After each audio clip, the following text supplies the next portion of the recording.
Hello everyone, so today we are going to make a vitiligo patch on this particular place. It's not a full treatment now, we are going to do the patch test.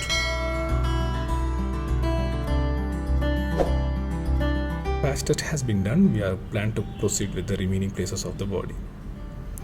As you can see, we started doing it. We are matching the exact skin tone of her tone. It's coming up so smooth and good. There's no much of a bleeding, much of a swelling. And we highly recommend everyone to be at least wait for 30 days after the patch test has been done.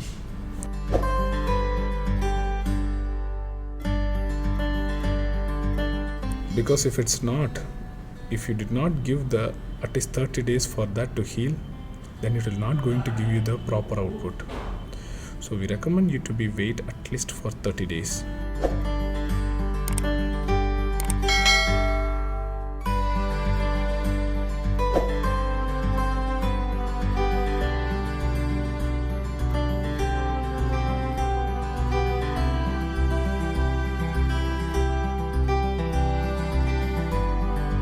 Once the patch test has been done, 2 weeks is maximum the healing period time, and another 2 weeks we call that as a cooling period time. So in that duration, we can get to know how much the skin is getting accessed with this and how it's accepting it, and what are all the possibilities of output in the future.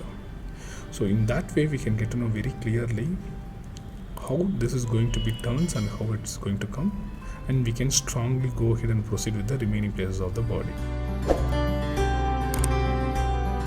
There are small redishness and small bleeding will be there. That's completely normal. That's because of the treatment and it is fresh. In a matter of 2 to 3 hours, it will all become completely normal. So you don't need to worry about it. If you guys have any more doubts, please do contact us. We have attached our contact number in the description as well as in the title. Our team will be help you out with all the details. See, now the process has been completed and it is so smooth and good, and will be upload the healed tattoo so soon. Don't die nude.